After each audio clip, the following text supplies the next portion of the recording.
Sir হ্যাঁ বাবা বলো। আমরা না মেড ফ্রম এবং মেড অফ এর মধ্যে পার্থক্যটা বুঝতে পারিনি স্যার, একটু বুঝিয়ে দিবেন? আচ্ছা, মূলত মেড অফ কোথায় বসে আর মেড ফ্রম কোথায় বসে, Yes. এই জিনিসটা তুমি জানতে চাচ্ছ। আচ্ছা, তাহলে প্রথমত শিখি আমরা মেড অফ। হ্যাঁ, যেমন এই চেয়ারটা কি দিয়ে বানানো? প্লাস্টিক। প্লাস্টিক দিয়ে বানানো। তাহলে এটা তো বোঝা যাচ্ছে যে প্লাস্টিক দিয়ে বানানো, তাই না? Yes, sir. তাহলে আমরা বলতে পারবো this chair is made of plastic. আচ্ছা, তুমি যে গ্লাস পরে আছো, চশমা পরে আছো, এটা কিসের তৈরি? Sir glass. কাচের তৈরি বা গ্লাসের তৈরি, এক্স্যাক্টলি।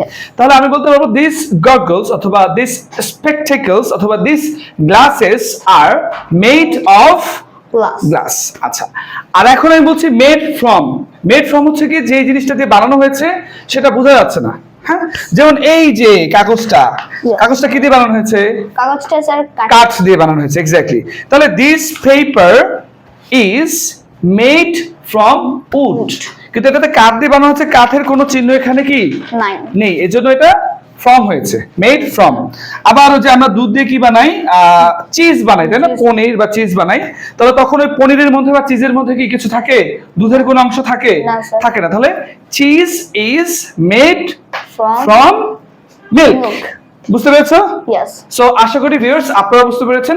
সবাইকে একটু বাই বলে দেই। বাই।